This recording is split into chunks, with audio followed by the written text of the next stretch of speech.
The following is rated not safe for work.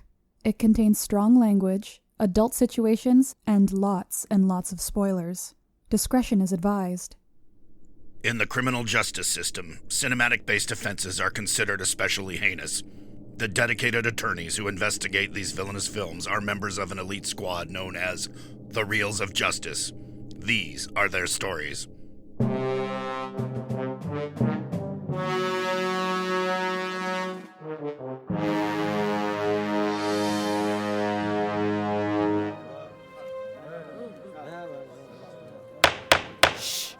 Order, please, order. The Reels of Justice is now in session. Judge Maynard Bangs presiding. Your eyes for the Honorable Judge Bangs.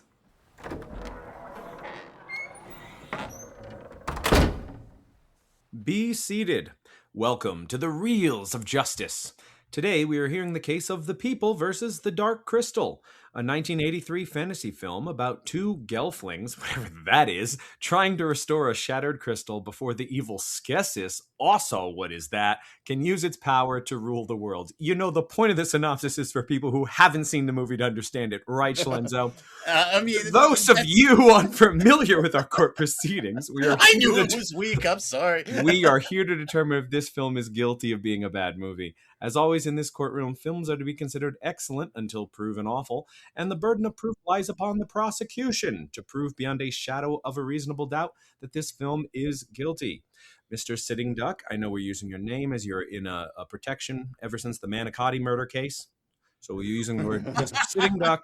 You are representing the prosecution. You may present your opening statement. Revisiting childhood favorites is always a perilous endeavor. On occasion, you come across one that holds up reasonably well. For instance, a few years back, I decided to write a piece for Mutant Reviewers 80s couch surfing, where I watched two more or less random episodes of Kids Incorporated and found it to have held up much better than I was expecting. But all too often, the former delight proves to be so much dross that will leave you cursing the bad taste of your moronic past self. And such was the case for me with The Dark Crystal. I shall prove beyond a reasonable doubt that the accused is guilty of being a bad film, possessing only the most bare-bones facsimile of a hero's journey structure for its plot. I shall expose its many flaws, which include a poorly tuned challenge rating, a blander-than-bland lead protagonist, a poor grasp of travel logistics, painfully simplistic dialogue, questionable exposition vehicles, and a near-complete absence of humor. But perhaps most damning is how it is essentially a practical effects equivalent of Avatar, using eye-popping visuals to distract from how the narrative is lacking in substance. I admonish the jury to keep this last part in mind as the defense incessantly badgers you about the wondrousness of the practical effects. Regardless of their quality or whether they are practical or CG, special effects are a tool to aid in storytelling. Without core storytelling fundamentals like a compelling plot or engaging characters to accompany them, special effects otherwise end up being so much empty spectacle. Thank you, Mr. Duck. I actually can't remember if Avatar was found guilty or not guilty. Schlenzo, you remember? It was not guilty. It was not guilty. Oh, well, then you may not want the jury to remember that, Mr. Duck. But appearing on behalf of the defense is Mr. Big Ben Haslar. Please present your opening statement. Thank you, Your Excellency. The Dark Crystal is a film unlike any other, especially at the time of its creation. The remarkable choice to create a world with no human characters, yet teeming with heroism and emotion, is admirable, and that fact alone should save it from movie jail. The hero is brought to life with the skilled craft works and direction of puppetry, still relaying real emotion. Who of us hasn't seen a ruler so old that they cling to power so long that they literally turn into dust the moment they breathe their last breath? Who of us hasn't admired young, brave heroes thrusting themselves into danger for the service of the greater good?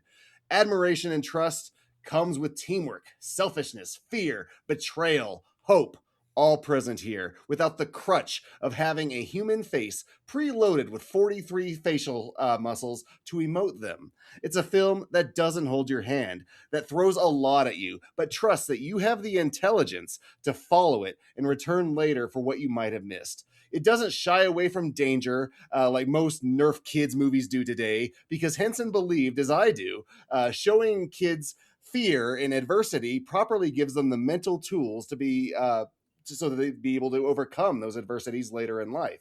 And today, it's a shining beacon of practical work in a world of endless CGI muck, presented by two of the best to ever do it, Jim Henson and Frank Oz. The creatures are real, tactile beings traversing real locations. Nowadays, they'd create Scotland in a computer. They'd animate the monsters that don't feel like they're in the same space. But the puppets, they move, they emote, they walk, they drool, they eat. They're amazing. Right. Thank you, Mr. Haslar. Mr. Sitting Duck, you may proceed with your first exhibit. Let's talk about the challenge rating. For those unfamiliar, this specific term originated in role-playing games as a metric for determining what sort of power level an adventuring party would need to have a reasonable chance of successfully completing a scenario while not having a win be guaranteed. However, the basic principle can also be applied to other fiction media. And in most instances, you want the challenge rating to be in that Goldilocks zone where it's not too low, not too high, but just right. She could beat the bears, yeah.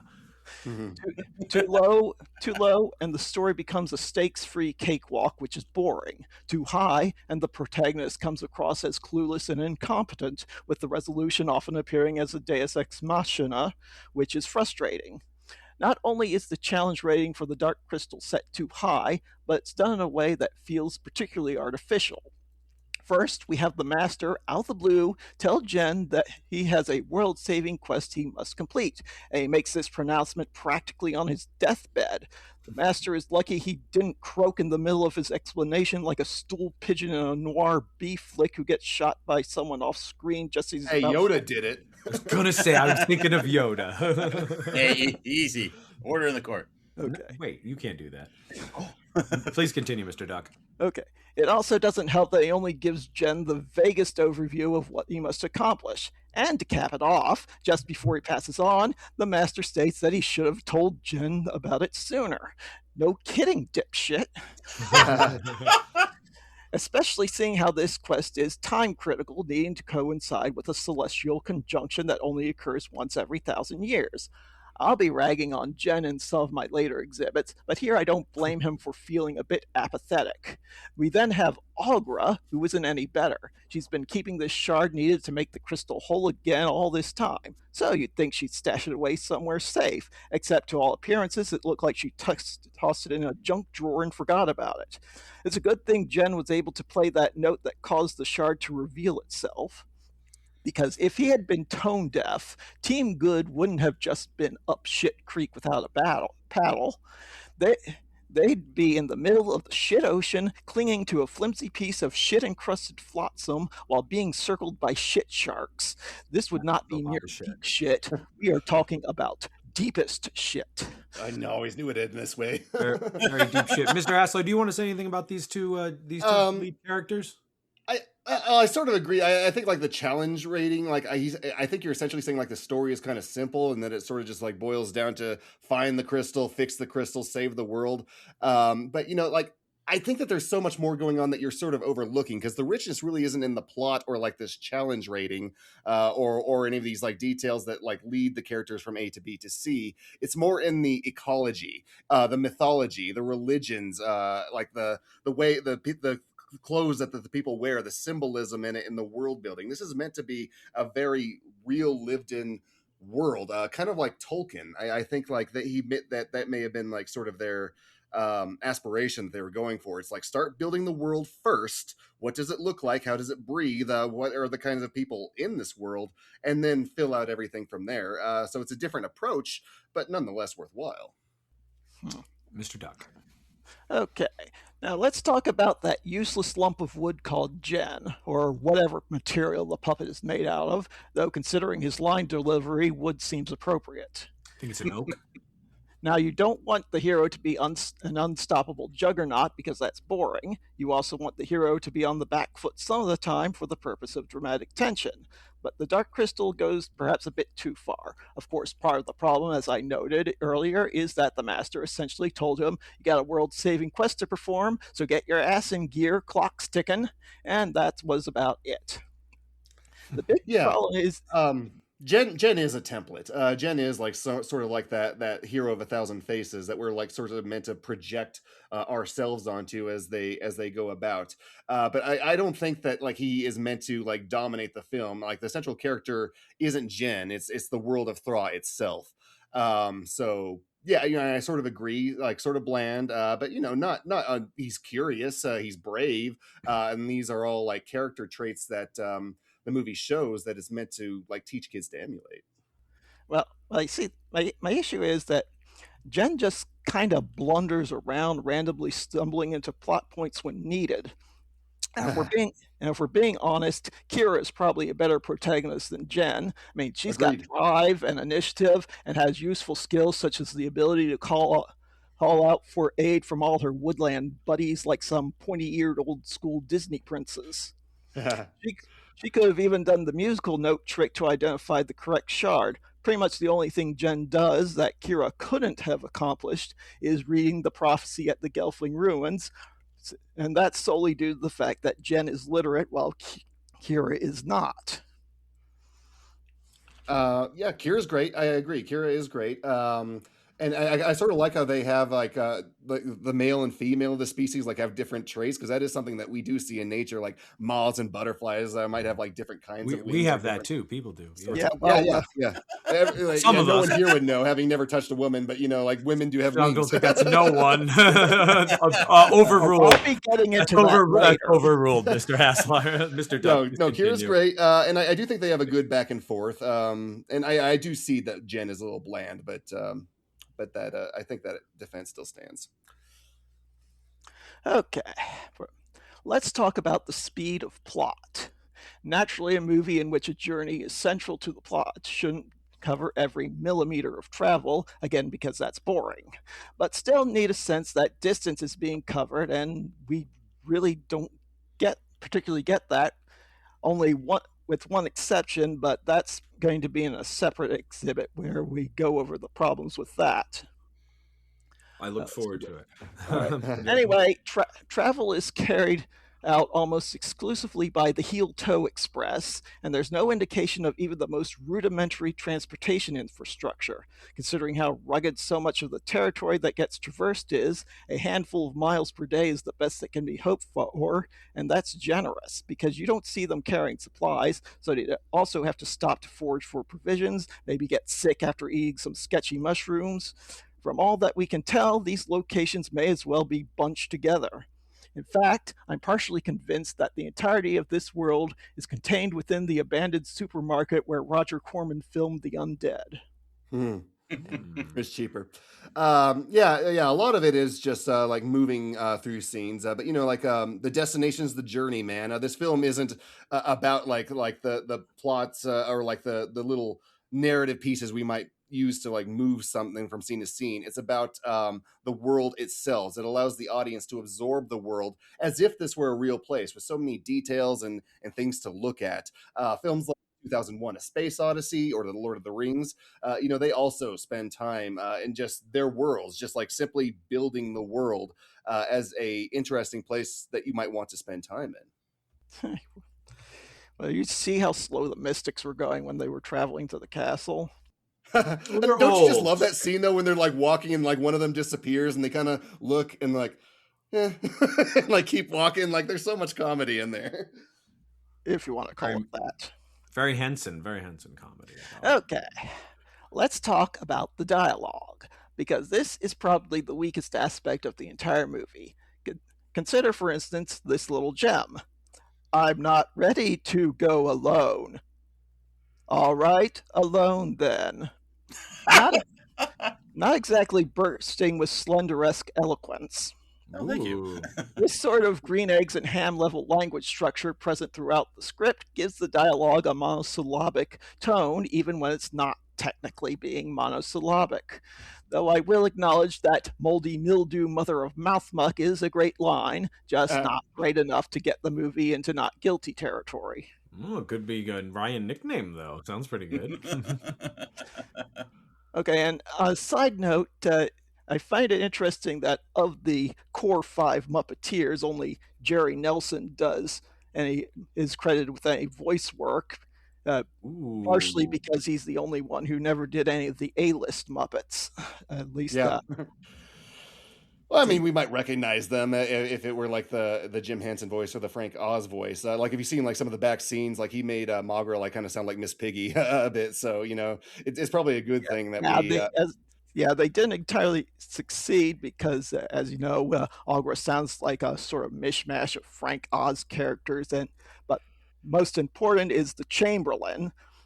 I mean, even though IMDb claims that some guy named Barry Denon voiced him, I'm pretty sure it was Dave Goles, because it's guy has a very Gonzo-ish nature to him. Like you remember that the Trial by Stone where he just revs up. It's kind of like in the season 1 opening of the Muppet Show where Gonzo whacks the gong and something wacky happens, and kind of expect something like that to happen.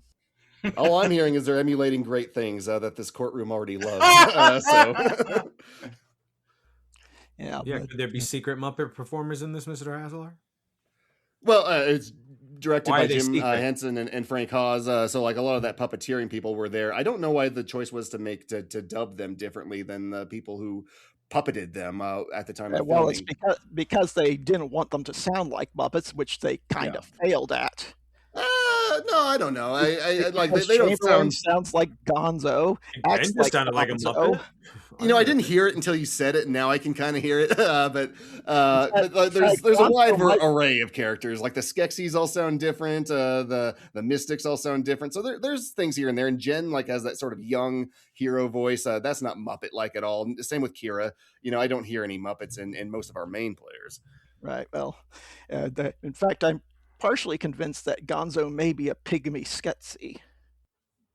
Hey, sounds like you got a good idea for a sequel. Let's hear your pitch. Netflix will fund maybe it. in the post. I thought Gonzo was an alien. No, what is Gonzo? He's an alien. Is he? No, he's an alien. Yeah. Well, the Skeksis aren't on Earth, so technically, Skeksis would be aliens to us.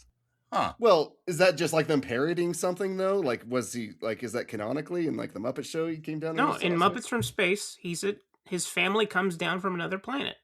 He's an alien. Okay. All right, we'll put it on trial whether Gonzo's always an alien. Who knows? In one timeline for sure. I don't know if it's canon. Are there multiple Muppet timelines? There may be now. There oh, if Gonzo is an alien. There are not. Jeez. Come on. He grew up as a baby. I saw a documentary on it. All right, order in the court. Mr. Duck, please take it back. You can do that. Okay, let's talk about Kira's role as a purveyor of exposition. In particular, she informs Jen, and by extension the audience, about various particulars about Gelflings. The issue here is that she shouldn't know this stuff. Like Jen, she was a foundling whose parents hid her away during the pogroms when she was still a toddler. Now, how much do you remember from the time when you were a toddler? Probably little to nothing. There's no reason for her to be aware of, for example, that female Gelflings have wings and male Gelflings don't. For all she knows, Jen is a deformed freak, or perhaps she's the deformed freak. I don't remember anything. I have memories. Pogrom. I have memories going back to at least 2. I know that. So I can sort of buy that. But and yeah, Ryan remembers we being born. do need some amount of exposition, and we don't know like all the people that she's interacted with in her life, whether they be Gelflings or whether they be other people who just happen to know Gelflings before they became extinct. You know, like there's any number of reasons she can come across this knowledge. I don't know. Those podlings seemed pretty stupid. Yes, get them, racist. Get them. Racist. Not all podlings, but I mean they're the ones we saw. Hashtag not all podlings. At least the podlings on this continent are. Wow. We're getting far afield again, Your Honor. I think this is the field. Mr. Duck, you have another exhibit you'd like to enter? Okay. Let's talk about the stage in the hero's journey known as the refusal of the call, wherein the hero gets cold feet over the quest. The Dark Crystal features one of the variants of this, where the hero gets frustrated over a deluge of setbacks and decides to abandon the quest. For Jen, this comes after the 1-2 punch of the torching of Augra's observatory and the slave raid at the Podling village, where he just chucks the shard away. A A rash action like this should have consequences. Yet when they enter the Gelfling ruins, Kira just happens to find the shard lying on the ground or somewhere and picks it up. It's a very lazy and unsatisfying resolution to this. You were just mad about how all the meandering they did. Is that really what you wanted? Like him to chuck the crystal and like have this whole other long segment of them walking to get it back? No. Well, it's just that was just so random. They go to the ruins and, oh, here it is. And that's a good impression. No, but this is a piece of the hero's journey. This is the hero of 1,000 faces. These are tropes that we don't like necessarily criticize Star Wars for, the Lord of the Rings for, or any sort of mythology that this is drawing from. People can use it too much, but again, as you pointed out, like they don't have that consequence to it. They do kind of subvert your expectations, and the fact that like it allows them to emote that this hero has lost his hope, but also that we're also not going to divert the whole story for it. Right. Mr. Duck? Okay, let's talk about the dearth of humor.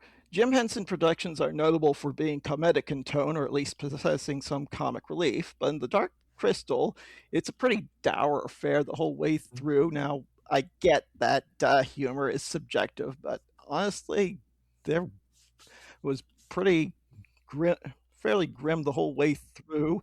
And I'm not proposing they should have had scenes where the gourmand inflicts extreme violence on the Chamberlain for not liking Wilkins' coffee. But I mean, some humor would have been nice. I think you're forgetting the Chamberlain's whining that, and you're forgetting Agra, and you're forgetting Fizzgig. There's a lot of Henson humor in here. But again, this is like a different story. It's not trying to be the Muppets. It's trying to like tell a whole other world that we've never seen before. So that's its main goal. But there is definitely humor. Well, do you think the film is going for comedy or more of a serious tone? I think it's the kind of comedy that we get in our normal life. It's not like we're just always bored. Some people are funny and funny things happen, but we are mostly invested in this one thing we have to accomplish. Well, we'll agree to disagree on this point. I personally didn't think any of the what humor they did have was particularly funny, but as I said, humor can be subjective. Now, let's talk about how some special effects are more special than others. And of the effects in this movie, the least special has to be the land striders. For creatures whose name implies speed and grace, it's startling how awkward and lumbering they are in execution. Further wrecking the intended illusion is how it's quite obvious the Jen and Kira mounted on them as they race across the landscape are clearly immobile dolls glued or stitched to them. Also, some of those matte paintings were a bit substandard. So I'll go ahead and launch into one of my fully crafted exhibits about the puppetry, because that does go hand in hand with what you're portraying here with the puppetry. I think the Dark Crystal absolutely needs to be congratulated for it. Admittedly, when you first start watching it today, and they're all like still kind of sitting still, you might wonder how good the practical effects are going to be. But once they get moving, most of that doubt fades away. Jim Henson and Frank Oz are known to be masters of this craft, and this might be their magnum opus in this regard. There are no human characters to lead on. It's all puppets in a fantasy realm unlike any we've seen before. Every species has its own way of moving. Every character is puppeteered differently, and many required multiple operators using like radio controls or strings or pulleys or animatronics to achieve that convincing facial expressions or fluid movement. From Jen playing as Furka with all the charm of Kermit strumming his banjo and or the intentionally revolting Skeksis, absolutely, or as you're talking about, the possibly fast land striders, the plodding multi-appendage mystics, the frightened little podlings and woodland creatures that all scurry about at the first sign of danger. Just about everything in this film feels alive. Even background creatures have distinct personalities and movement, making Thra feel like a genuinely inhabited world instead of like a movie set. And it was a monumental effort to pull this off. The sheer amount of coordination behind the scenes for the puppeteering and animatronics together, so many strings, pulleys, rods, servos, and hidden mechanisms all working together to make a character grasp an object or smile or sneer or glance sideways or simply just breathing naturally. It's the kind of craftsmanship that is easy to overlook because when it works, you stop thinking about those mechanics entirely. Give me this over any CGI monstrosity any day. These creatures are physically present in the spaces that they occupy. The light falls on them in a very real way because it is real light. The shadows they cast are real. The actors, or rather the puppeteers, are interacting with tangible objects instead of empty air. Even over 40 years later, that physicality gives Dark Crystal a sense of authenticity that I think many effects-heavy films still struggle to hit. Well, I'd like to point out that fact that after The Dark Crystal, Jim Henson never did another puppet-only movie. There were always at least a few human characters. Good. That's a good point. That's what makes it special. If you're going to add a human character in this movie, always... Big Ben, what human character are you going to add in this movie? Got to turn one of these characters into a I don't know. That's a hypothetical that is neither here or there, Your Honor, but probably Magra. See, there you go. There's an answer. Oh, okay. All right. Okay. For my final exhibit, let us consider the uncomfortable truth which the film's ending attempts to sidestep. So, Jen is successful in his quest, and the crystal has been made whole again. The Skeksis and the Mystics recombine into the Earth Skeks, and they resurrect Kira before rapturing themselves away. Presumably, Jen and Kira will then consummate the relationship as the latter pumps out a new generation of Gelflings. So, happy ending, right? Brutal. Not really. Now, this first generation should be okay, but down the line, unless there's a sufficient population of other Gelflings out there who manage to evade the pogroms and they all reunite, we're looking at some incest-fueled genetic degradation that'll only get worse down the line. Looking at it that way, extinction would have been a mercy, and on that, the prosecution rests. Oh man, you just ruined the whole Bible for me. Yeah, I know. You'll have to attack the Book of Genesis on the same levels, or Noah. Adam and Eve. Well, not on trial. Or actually, they could interbreed with other species too. Like we have Homo sapiens and what's the other one? Neanderthals. Yeah, they made it together. I don't think the Gelflings would be. I'm not sure the Gelflings would be cross-fertile with the Podlings. There's only one way to find out. The Clan Striders will have Gelflings with these huge, wicked, long arms. It'll be awesome. But you've thought about it. That's the important part. Someone else has to be on the internet. Order, please. We're all sweaty and antsy to hear Mr. Haslar proceed with his first exhibit. I have one exhibit beyond the practical one that I laid. I see the Dark Crystal as being a strong contributor in an ongoing conversation about mythology and fantasy world building. I think Henson constructed the narrative in a way very similar to J.R.R. Tolkien by starting with the world itself. Where is this world? What does it look like? How does it operate? What creatures inhabit it? How long have they been there? What stories have unfolded before our heroes even arrive on the scene? There are ancient races with long histories that the world's current state is only a shadow of a much grander past. We have a young hero literally carrying a physical artifact that will dictate the future of the world, traveling through landscapes where every location feels lived in, mysterious, potentially dangerous. It's structured in a way that feels very similar to The Hobbit in that regard. The heroes spend a great amount of time simply moving from strange location and threat to strange location and threat. Also, the Lord of the Rings films, Peter Jackson famously brought Middle-earth to life by leaning on the artwork of Alan Lee, eventually hiring him as a conceptual designer for the Lord of the Rings films.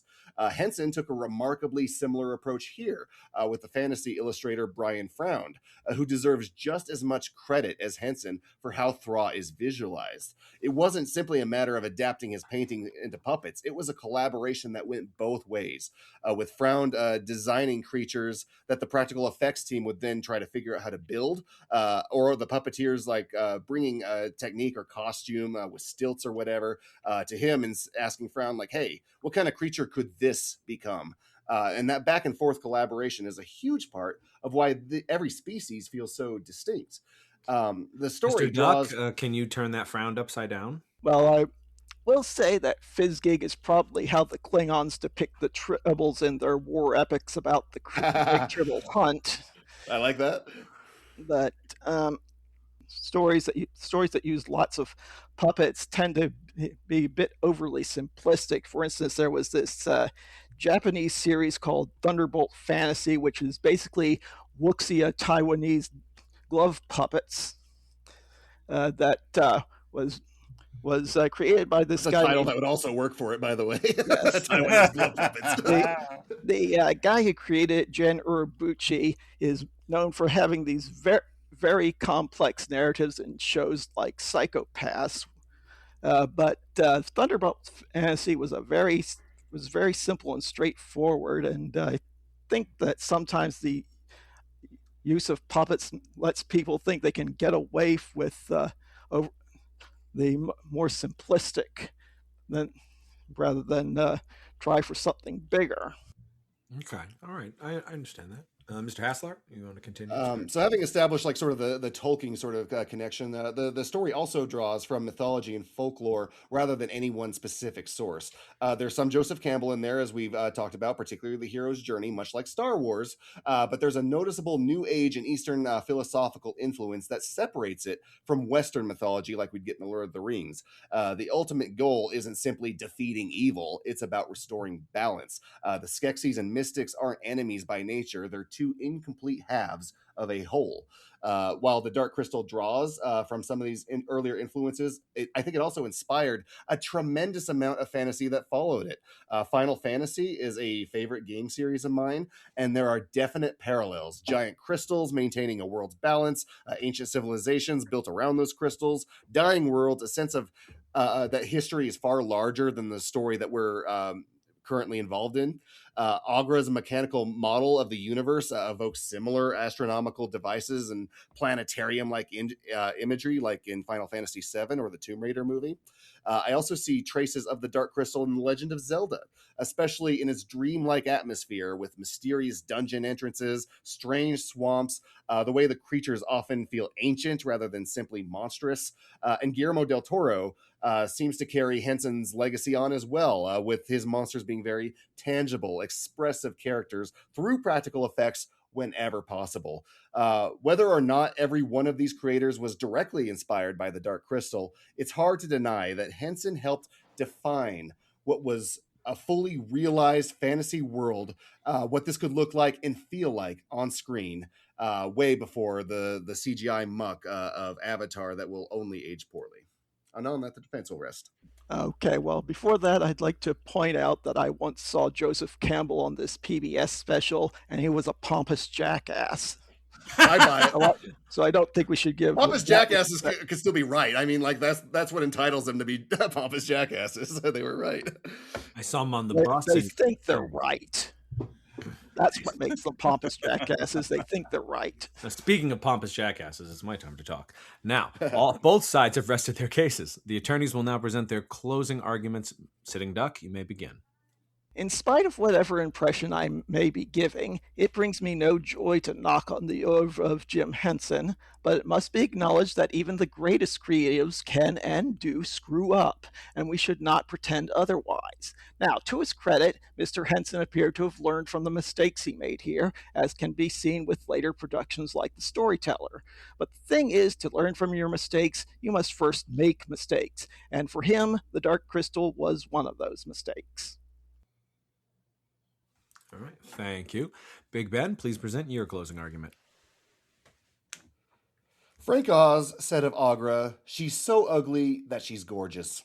I love that. I think there's the same could be said of the Skeksis and the swamp creatures. So much craft is put into the world, both fair and foul, from the obvious designs of the races, but also the clothes they wear. There's history and culture in what they wear, the places in which they wear it, and the language that they speak. As they wear all these things. This is such a lived-in world of boundless imagination told in a normally very bounded medium. There's so much life in it, so much living things creeping about, some things you didn't even know were alive until the panning of the camera concludes. Jim Henson and Frank Oz are true pioneers of filmmaking. It means if the means don't exist to create the thing that's in their heads, then they have no recourse but to create that thing, that method themselves. I admire that spirit. I wish I possessed more of it. A wise puppet once said, "Writing is just words that stay." Well, I hope my auditory words stay in your hearts as well, jurors, and that you find this film not guilty of being a bad movie. Thank you both. Members of the jury, Mr. Maynard Bangs, Mr. Dylan J. Schlender, and Mr.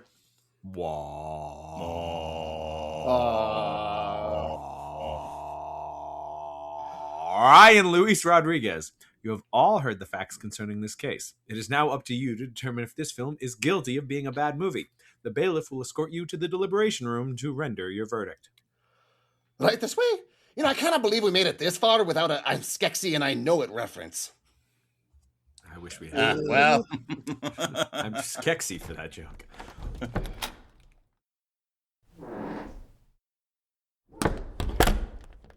All right, everyone, here we go. I loved Ryan's nickname, and just to peek behind the curtain, when Sit and Duck and I were talking about him coming on the show, the first thing he said is, I can't wait to hear what Ryan's nickname is going to be. So I hope he enjoyed it. All right, so we had I kind of liked the suggestion you made. Well, see, that was the obvious one. I wanted to mix it up. Well, sometimes obvious is good. Okay. Get now out of the jury box. Get out of this room. Get out of the jury over here. All right. Yeah, because then the alternative would have been like looks like. I'm tired of looking behind the curtain. Okay, so anyway, the two cases were very strong today because this is a very interesting movie. This movie, there's a lot going on. Now, Sitting Duck brought up some very good points here. When you're close watching it and you're really examining the story, a lot of that wouldn't translate. I mean, the strength of this movie is going to ride or die on how much we really think the practical effects make it. I mean, if you told this same story with the same dialogue, and even if it was a cartoon, and I love cartoons, I definitely see where he's coming from. I mean, and to say nothing of if this was live action people in makeup, like, my God, you could definitely see the deficiencies on it when you have to really close watch it like that. But Ryan Luis Rodriguez, I know you love Jim Henson. So what are you thinking about the movie and about the cases we heard today? I bristle at the phrase practical effects in a movie like this because puppetry is not a practical effect. It is a medium. Puppetry, stop motion, and hand-drawn animation. That's my triptych of cinema. You want to get my ass in a seat? Put one of those three on the screen. I agree. But I don't think that this is... it's simple, but it's not simplistic. And I think it is one of the most visually rapturous films ever made. Like, even if you just completely tune out from the story, if you feel like it, you can definitely be just sucked up into the world. Like, I checked my time on my Blu-ray player when I thought it was like 20 minutes in, and I was an hour in, and I was shocked. That's never happened to me before. But I was so engrossed in what was happening that I didn't even care about the plot or the mechanics of it. I just wanted to see what pretty pictures would be presented in front of me next. I mean, there are no natural objects or locations or people. Everything is handmade. And to bristle at something that Sitting Duck brought up, the matte paintings are astounding. And I love that you can draw a straight line between this and Fraggle Rock. But there's also little things that are weird, like the fact that the Gelflings, when they're stationary, kind of look like Team America puppets. But at the same time, this is fantasy unburdened by irony. There's no witticisms that break the reality of what's going on. And when it's over, there's no flash forwards, there's no addendum, there's no epilogue. It's just credits. It's efficient, no fat on it, 93 minutes. I think it's 93 minutes. And just visual invention upon visual invention. And as Ben said, if it wasn't already invented, they had to invent it. And they had to invent a lot just to make this movie. Now, didn't Emmett Arter also not have any humans in it? Sorry? Yeah, but it was before this. I mean, the Land of Gorch also didn't have people in it. So he'd done projects before, but I think this is the last one. Well, this is the first, feature-length theatrical movie, I guess, would be the qualifier. So, Maynard, what are you thinking? I know you're a big Muppet guy as well. Actually, if I'd seen this when I was very, very young, to a point where, there's no actual memories of it. But of course, once it was on, I was like, okay, I'm very familiar with the visuals of all this. I'm sure I watched this a ton as a kid. Maybe it was just on TV a lot. I don't think I owned it, though. And I think one of the things that we didn't hear from either side was that key word of like, is this a kid's movie? Because if it's not, it's slow, right? Like that to me, it being a kid's movie, it kind of smooths over some of that really simplistic plot, especially the dialogue. I mean, to me, the dialogue was at times, I agree, kind of painful, but it's because I was assuming that they were really kind of being repetitive and slowing it down for like a child audience. But for sure, there's not much of a plot or story here. This thing really hangs on entirely on, as Ryan said, the medium of it, but it's executed so well. It's so ambitious that one facet of the movie might just be enough to carry the day. It may not need to tell much of a story or have the greatest characters. It may just look and move astoundingly, and that might be enough of an accomplishment. To bring in a little bit of independent research, because obviously it wasn't my case. I mean, Jim Henson is explicitly on the record saying this is a kid's movie. So, nice. And he's like, and they should be a little scared, is what he said. I was gonna say, like, it's a kid's movie, but like it would be a scary one. Yeah, because things die and. But that was the 80s. It kind of reminds me of the witches. Constantly in the entire decade of the 80s was terrifying. I agree with you. The whole thing. We were all afraid we were going to get strapped in that chair and have our life essence sucked out of us. Pitch black and or maybe it was just me. No, they were coming. Or that I was going to get beaten up and they were going to take all my clothes. I don't know, man. There's some weird stuff in that movie, man. I was like, I wonder why you think that. Oh yeah, they did that in this movie. I was like, what an odd thing for you to think. We were going to beat you up and take your clothes down. Oh no. Well, everyone should know I'm shirtless and flexing as hard as I can right now, but that's neither here nor there. I can see you. Yeah, no, I mean, I think that's the decision we really have to make. And in defense, Sitting Duck saw it coming. He said, try to focus on not the glitz and glam of how it looks, like focus on the story, focus on it. Thinking. And then Ben, though, was immediately like, screw that. Focus on the look of the movie. He was really trying to suck up to us a lot too, which I didn't appreciate. But I appreciate it. And like I said, I mean, it is the harder case. Oh, totally, yeah. To make for sure. But if we have any final thoughts on the case or movie before we start locking in, Ryan, you got any final thoughts? I do not. Maynard. I'll lock in first. You want to lock in first? I was going to make Ryan do it. You always lock in first. Well, and today will be no exception. Fair enough. I think this is definitely a slow kind of movie. I think it's one that's good for the kids. I think if you grew up with it, it would definitely be fantastic. Everything visually about it is wonderful. There isn't much of a story. But I think that Ben framed it really well with me that this is a snapshot of the world. And when you think of Henson things like Fraggle Rock, it's not so much about what happens in Fraggle Rock. It's just a snapshot of that world.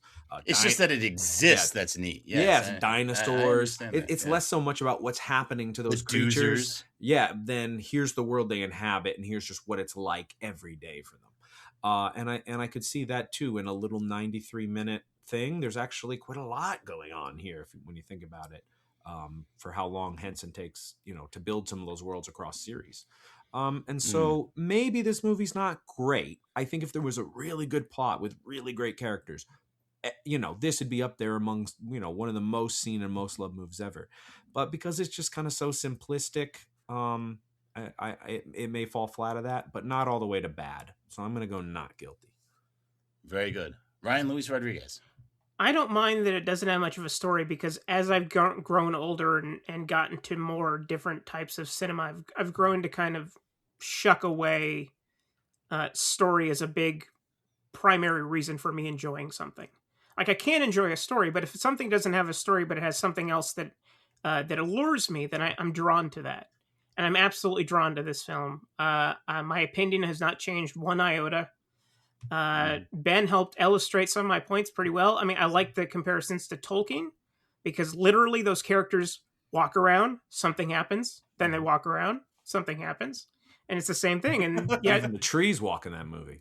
That's not my joke. I'm sorry. But yeah, this is not guilty, not in the slightest guilty. All right. Well, looks like it all comes down to me. And I really want to respect Sitting Duck coming in here, taking the harder case and pointing out the deficiencies in the story here, because I think, there is a lot to criticize here. I think we are just as we are very quick to point out when effects are bad, so we hate it. Sometimes when the effects are good, we give it too much. So I think it's good to have a little balance in here. So I'm going to give him the not guilty vote. However, it is not unanimous. It will be. Well, if you said not guilty, then it is unanimous. Did I say that? Well, I would say I'm going to give you them said the it, guilty Dylan, vote. sorry. No, I'm the foreman. We haven't left the chamber yet. No, we're still in the you're deliberation room. So I'm gonna give him the guilty because I thought he had a very, very strong case, and I really said what I would have said. Yeah, I mean, he attacked it the way you had to attack it. Ben defended it the way you had to defend it. I mean, that's the way the reels of justice goes. So let's get out there and tell that very handsome judge. He is, isn't he? I think so. Wait a minute. It's not a judge, it's a puppet. Mr. Foreman, have you reached a verdict? We have, Your Honor. In the case of The People versus the Dark Crystal, we find the defendant not guilty of being a bad movie. Wow.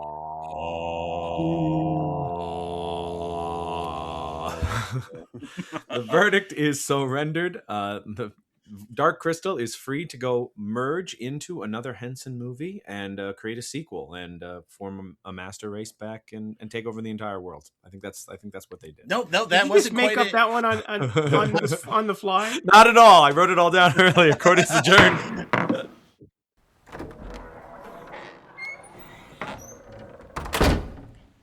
This is Mumbly Mumblerson of the Dimension Hensonia reporting to you live from outside the Reels of Justice. Sitting Duck, you were a coward for not using your real name. Would you care to share your thoughts on the jury's verdict? Going in, I knew this would be an uphill battle, so I'm not terribly surprised by the verdict. Jim Henson understandably has a lot of nostalgia cred going for him, yet I still hope that I may have convinced some listeners to at least try reassessing the Dark Crystal with the rose-colored glasses off. You haven't. And here comes Big Ben. I forgot if you won or lost. I was attending a Skixie dinner at the time. Excuse me, can I get a word on how you feel about today's verdict? I never get invited to Skexy anything. Yeah, no, I think justice was served. This is undeniably a good movie, but I do agree with what was said in the deliberation room towards the end. The prosecution levied against it is the prosecution to levy against it. I don't think it's a perfect film. I do think that there are those sorts of flaws that were brought up, but fortunately that made it easy for me to look them up ahead of time and maybe craft out defenses for them, which I don't normally have the opportunity to do because you never know what's going to get thrown at you in that trial. So my hat's off to Sitting Duck. Great first appearance as a prosecutor, and yeah, thanks for joining us. Thank you very much. That's all we have from the courthouse today. I'm going to go have an orgy feast with the Muppets. Let's go back to the studio for post-trial analysis. Sitting Duck, get down! It's the Manicotti's out for blood! Thank God they drove away. We do have a lot of fun here. So, Sitting Duck, what usually keeps you busy when you're not here attacking beloved childhood favorites? Well, my main online gig is writing for Mutant Reviewers, one of the oldest amateur movie review sites that is still active. In fact, it is old enough to have originally been hosted on GeoCities. The only way it could be older if it had been a news group on Usenet. Nowadays, you can find us at mutantreviewersmovies.com. I also occasionally participate in our monthly-ish podcast, Mutant Matinee, where each participant recommends 2 movies based on a common genre or theme, say martial arts movies or movies featuring Saturday Night Live performers. I also regularly participate in editing the Mystery Science Theater 3000 wiki, keeping things up to date and adding new entries about working actors from the 50s you've never heard of, like Terry Frost and Morris Ankrum. Well, Ryan's heard of them. It's true. I love Terry. What's a movie review you've written that you're particularly proud of? Okay, well, one of my better received ones was for this 1986 BBC TV movie adaptation of the George MacDonald Fraser pirate parody novel, The Pirates. And I think I went over it pretty good, noting how it was, because it was a BBC movie made back in the 80s, so they had no production values of any sort. If you've seen Doctor Who or Blake 7, you know what I'm talking about. It's a different kind of value, sir. Yeah, well, 0 is a value. Yeah, I would say it's great production value. They barely paid anything. okay, well, gave it a pretty good going over, though. I did note that at least they were trying, because there are some adaptations that are clearly not trying. They're trying to actively going against the source material, but they were trying. Okay. Yeah, absolutely. Yeah, and I loved your review of the Peanut Butter Initiative, because that's a movie we did on the show, and you gave us a very nice shout out in your The article. solution. Yeah. Oh yeah, I'm bringing back the bit of me calling it something different every time. Oh, that was a bit. Okay. Yeah. I kind of vaguely remembered it, but I still remember. Peanut butter parallax. Yeah, right. Yes. The prosecutor for that case, I recall, kept on making a point about how it's called the peanut butter solution, but there's no solution. But I was thinking about it being a solution to the problem, when actually it was a chemical solution. Yeah. What idiot prosecuted that one? Man, we'll never know. Some schlub. Oh God, that's such a weird movie. It is that weird movie for sure. It's even more weird because the dad is the same guy who played Colonel Ty on the reimagined Battlestar Galactica, but you can't tell because he still had hair then. Oh, all right. Which is kind of ironic considering what happens in that film. If there were ever a movie that needs to be seen to be believed, it's that one. Like words cannot describe it. I'm sure that's why I felt like I had to go from the trial, from beginning to end, with the story. Cause just talking about the things that happen, you just can't make sense of it. No, that's very true. Ryan liked it. No, it's one of those ones you kind of, like Ben said, you gotta see it to believe it, man. So what was the name of the podcast again? Mutant Matinee. Cool. And it's available everywhere, Spotify, all those. Should be wherever you can find podcasts. Yeah, Google it, folks. See, I listen to it on Spotify myself, but you may find it somewhere else. Yeah. You listen to your own podcast? Oh my God. Yes. Well, we rotate guests. I mean, I'm not in every episode. The Chief Mutant is the only one who's on every episode. You should challenge the Chief Mutant. If you challenge the Chief Mutant, you can become Chief Mutant. That's how it works. Ooh. And then you get the Chief Tess Mutant's wife, whatever. Mutant Queen. We're drifting, Rob. Good. So we always ask for recommendations for our guests for movies you think people should see. So Sitting Duck, what is a movie you think people should see? Okay. My recommendation is another childhood favorite, but this one has managed to hold up, which is odd because the lead actor is someone I enjoyed as a kid but now regard as intolerable. Though not in this instance. I'm speaking of 1980s Popeye. Nowadays, I find the comedic stylings of Robin Williams to be kind of grating. However, director Robert Altman keeps him reined in, which benefited his portrayal of the title character as well as the production as a whole, even if Williams may not have appreciated it at the time. Other noteworthy performances come from Paul Dooley as Wimpy and Ray Walston as Pappy, but the real standout is Shelley Duvall as Olive Oil. I don't know which is more unsettling, the fact that she so perfectly captures the essence of the character, or how it didn't require much effort on her part. The only real problem was the songs, which were mostly terrible, as was the singing. We can lay the blame for that on producer Robert Evans, who was really, really bitter over the fact that he had failed to secure the movie rights for Annie. Last time I checked, it can be streamed on Pluto and rented on Prime. You should also be able to find it on the physical media format of your choice. It's only a matter of time before it's in the Criterion Collection. 4K comes out in 2 weeks. What? Oh man, Village is going to look so good in 4K. Could it be out right now, Ryan? Maybe. Oh, is this on August 11th? I don't know. It's today. Today is. People are listening in 2030. It's been out for years. Oh, you're right. That's very possible. Big Ben, what have you got for us? For today's recommendation, I'll use it to double as a quick shout out to our friends over at the Devil's Ball podcast, where they were nice enough to invite me over to talk about Lady Snowblood. Lady Snowblood has a lot of similarities to other Japanese violent films at the time. It has blood sprays like Lone Wolf and Cub. The protagonist hides a sword inside a common object, in this case an umbrella, which reminds me of the cane sword in Zatoichi. It's also notably inspired Kill Bill, and by inspired, I mean Tarantino outright stole chunks of it. I don't know why we allow him to do that. The main character... Who's we? Tarantino. We let hip-hop why do him it. and nobody else? Hip-hop He does it with overpowered us and music. stole our clothes.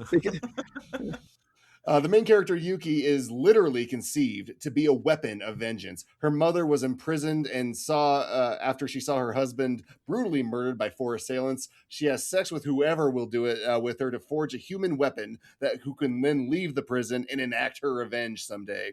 The result is one of the coolest, most unique characters in Japanese cinema. A woman so pretty, prim and proper, but is inhabited by an Ashura with the sole purpose of fulfilling a singular goal. Along the way, we are treated to gloriously cartoonish yet visceral violence, stark lighting, imaginative choreography, and kills, as well as tragic drama. I think by the time this airs, the episode over at the Devil's Ball should have been out for a few weeks. But the discussion we had probably merits seeing the film first.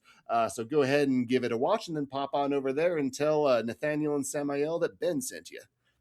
Well, remember, it's Again, 2030. we're in 2030. Right. It's been out for years. And out for years. You're Years. still the Years only and host a on few this show. And that one's on Criterion. Yeah. Well, they'll all be on pretty soon. Yeah, So is Godzilla versus Megalon. Excellent. Now we're talking about quality. It's cultural. Finally. Yeah. It's Now, Maynard, give us something from Tubi here. What's your I recommendation? wish. Come on. You want a movie with excellent effects and visuals, but without a story to tell? Check out my recommendation this week, 1986's Legend, directed by Ridley Scott. A young hero, played by Tom Cruise, attempting to express joy, must stop the Lord of Darkness from murdering the last unicorn and banishing daylight forever. Trite plot aside, this movie looks and sounds terrific. Aesthetically speaking, everything about it, no notes. It absolutely looks and feels like a fantasy epic should, and all the money can be seen up there on the screen.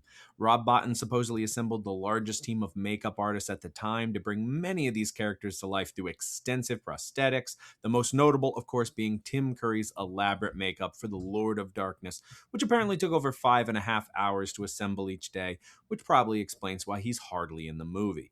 It's nothing, of course, next to the near 8 hours it took every day to painstakingly apply Tom Cruise's unibrow.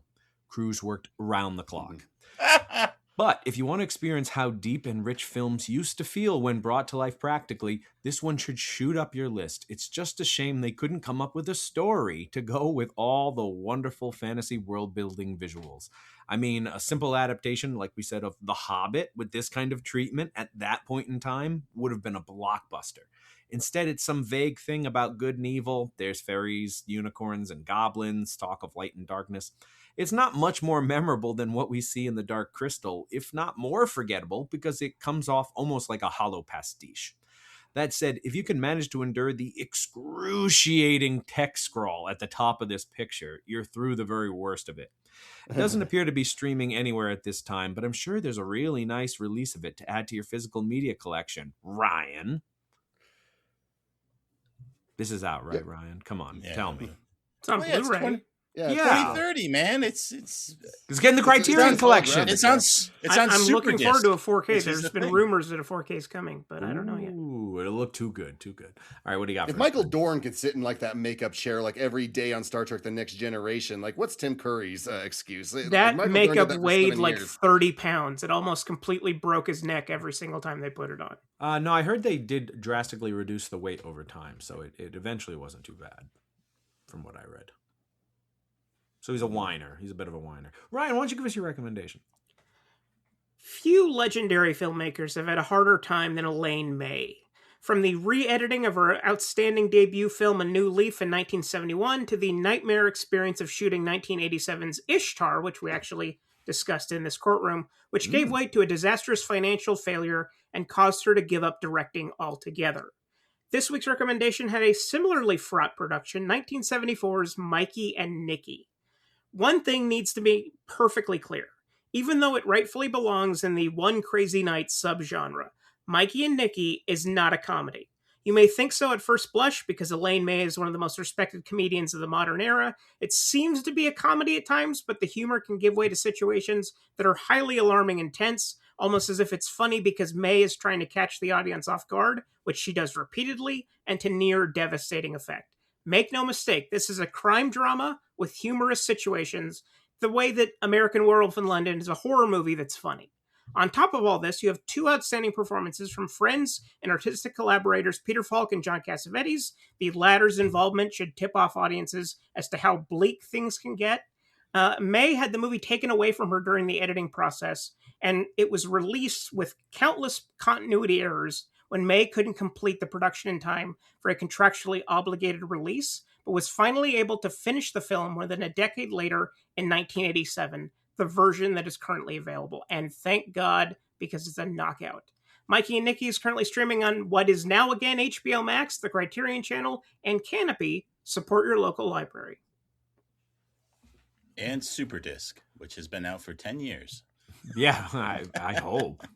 In 2030, so it could already be out for 6 years, right? Superdisc. And beamed into your head. Oh, man. I did not think this bit through. Yeah, no, 2030 is actually not very far away. Yeah, actually, no, it's not, actually. It's not at all. I just checked and I'm like, damn, like we're closer to 2030. No, we are. Only have those flying cars yet. Did you mean 2300?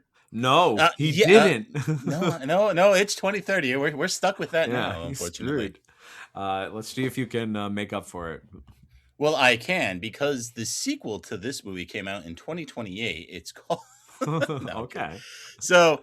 The darker. This is actually kind of funny. I actually watched this movie on a complete LARF, and it happened to involve a lot of the same people from The Dark Crystal, and that is Mirror Mask from 2005, which is a British movie, because you could tell because it looks like that weird wavy Canadian camera work that was popular in the 90s.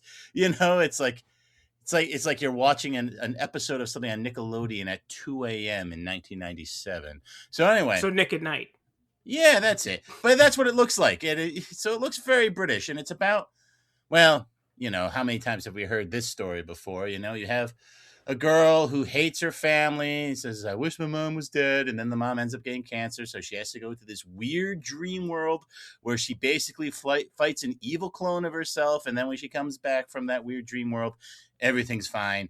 And all the weird people in that dream world start showing up in real life. I mean, I think Wizard of Oz did something like this, Alice in Wonderland. So Mirror Mask, gonna ding it on originality. But it does look kind of neat. And like I said, it has a lot of the same people who worked on The Dark Crystal on it. But at the end of the day, it just feels kind of cheap, kind of bland.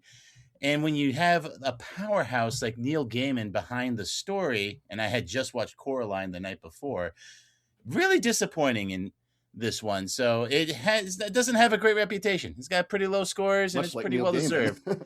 Yeah. Oh, it's 2030. It turns out none of it was true. He's been exonerated. What are you going to do? Ooh, but anyway, so they can only come at me in 2030. Then I have to answer for it. My point being, it can age well. It can age badly. Important thing is this is true. So Jim Henson Company has made some weak movies, and this might be the weakest among them. Not without some of its charm, but ultimately I think it will leave you feeling a little meh. And that's Mirror Mask, streaming, I don't know where. Try to get it on the 4K Superdisc, which by my own logic has been out for 10 years. So, damn it, we're kind of stuck in that one. Well, once the Criterion releases the Superdisc, that's the one you want. Oh, that's it, the Criterion Superdisc. Thank you for saving me on that. It's got the AI commentary. Through holograms. Ooh. Oh, man. 4.2K. Yeah, exactly. If Chuck Norris can sell you chicken. And with that, we are all out of show. But we want to thank our guest, Sitting Duck, for joining us. Thank you so much, Sitting Duck. And thank you for having me. I'm impressed you're not Schlenzo. I still kind of think you could be. We look forward to having you back. And hopefully we'll do another kind of Muppet movie. Who knows? And we hope everyone else will join us as well, as the reels of justice keep turning. Count it. Gelfling!